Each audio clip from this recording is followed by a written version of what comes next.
let me set the stage for today's episode. This isn't a surface level conversation. We're getting into real world insights, what works, what doesn't, and how to apply what you hear today in a practical way, whether you're building a business, a brand, or your next opportunity. I want you to stay with me until the very end because I'm offering a free bonus specifically for listeners who finish the episode. Something that can help you skip the line and move faster if being on this show is something you've been thinking about. All right, let's get into today's conversation. Hey guys, welcome to another episode of the Financial Freedom Podcast. I'm delighted about today's guest, Travis Jamison. He's a sponsor and the founder of Capital Pad. We're going to hear about his work. Travis, welcome. Thanks so much for having me. It's quite an honor. I love Asheville. Talk about your journey and what you do to help clients. Asheville's a quirky city. I grew up here and lived overseas for over a decade. Never thought I'd come back to the U.S.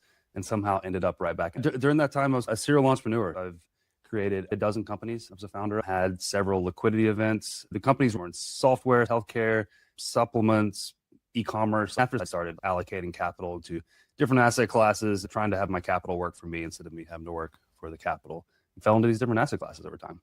What are the clients that come to work with you seeking solutions to? As an investor playing different asset classes, I found the ones I did not like and the ones I did. I like investing in boring businesses, less speculative ventures, sensible multiples, companies that have been profitable for decades. They're difficult to access as an individual investor. There's the lower middle market, private equity style. These are companies probably like $20, $30 million and under. And individual investors don't really get access to that. Fund or a family office writing $2 million checks.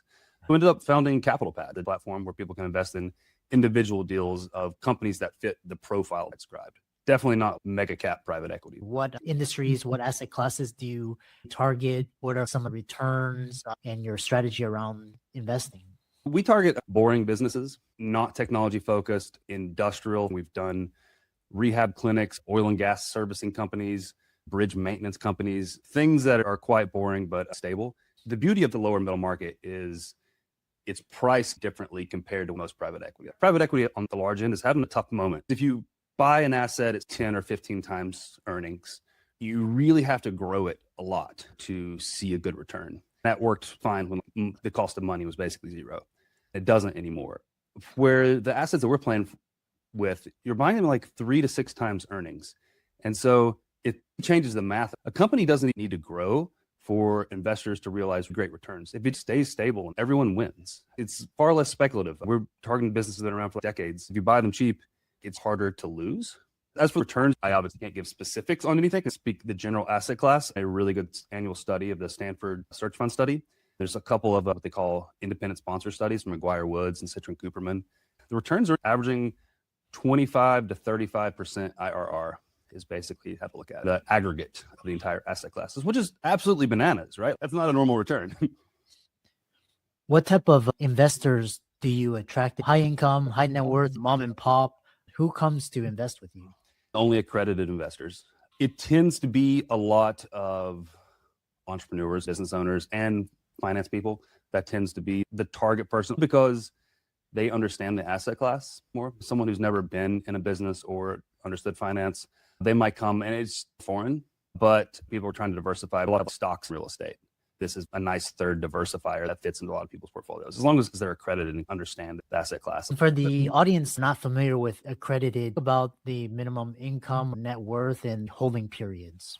The accredited investor, if you're single, you need to be making $200,000 a year, or if you're married, $300,000 a year for the last 3 years and expect to continue doing that, or having a net worth of $1 million or more outside of your primary home. The hold times for these deals, it's private equity. The average hold time is anywhere from 3 to 7 years. 5 years is definitely the sweet spot with most of what these are targeting. Much shorter than the average private equity fund.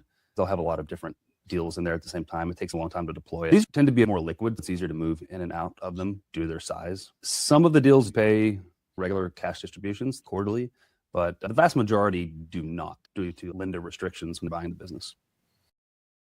Quick pause here, because if this conversation is resonating with you, you'll want to stay until the very end.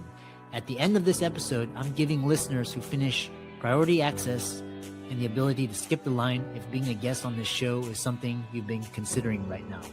No action needed. I'll share exactly how it works at the end of the episode. All right, let's get back to the conversation. How do you approach risk with a capital pad?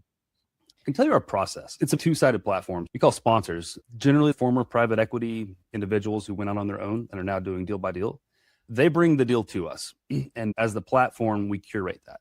We look through dozens, sometimes up to 100 different deals for every one we finally approve. That gets through our filters, goes through our interviews, and looks good to us. And we release that to the platform, to the user base. I invest in all of these. The easiest filter right there is something I want to invest in. There is risk with these deals. Any private deal can go to zero. The failure rate is far lower than venture capital. My belief is around 10% will go bust.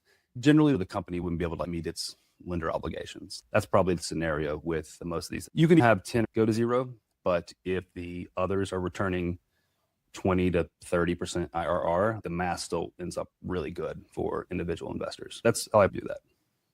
A follow-up question, you talk about investing in boring deals. How does your investment strategy change over the last whipsaw of interest rates, artificial intelligence, crazy new policies, tariffs? How does industries change with so much going on? I think it evens out in aggregate. Some companies will be hurt from that. Some don't care. Some will benefit. That's an even out. I have a strong thesis when investing in AI. I want to invest in companies that doesn't care about AI because I think AI is too difficult to predict. I'm a technically savvy person and I don't know what will happen or what companies will thrive or not do well. So I picked companies that don't care. If you're servicing oil and gas, it doesn't matter. Interest rates matter, but less than real estate. Real estate has its place. In my opinion, 70% of the entire real estate game is an interest rate bet because it's all based on cap rates, which fluctuate so much. If you're buying at a 4 cap rate, essentially a 25 PE multiple, if that interest rate changes, the entire deal changes. With deals buying at 3 to 6x PE, interest rate, if it goes up, will make it annoying on the debt payments, but it's not life and death. The value of the company doesn't change by near as much. What distinguishes Capital Pad, a platform that connects accredited investors, deal by deal, sponsor-led acquisitions of established profitable businesses? What distinguishes the platform versus the old way? There's very few ways to invest in this. If you are a family office writing $1 to $3 million checks, you can get access. The sponsors will come to them. As the individual accredited investor, writing $25,000 is the minimum for the platform, but say you're writing $25,000 to $250,000 checks.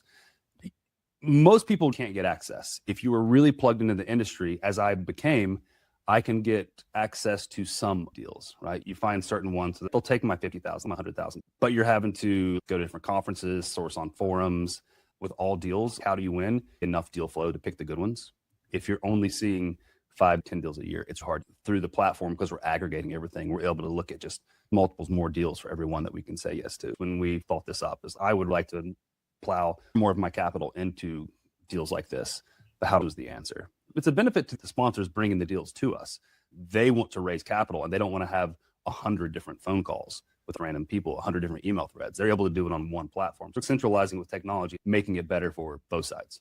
Talk about success stories for clients that have come to work with you. All of the deals we have done so far have been playing out as expected, which is really good. The fear with some of these is anyone who's ever bought or sold a business. If you sold a business, you know more than the person buying it at the end of the day. If you've bought a business, I hope I understand it. So far, that has been the case with all the business that we've had. They've all worked according to plan, which is nice.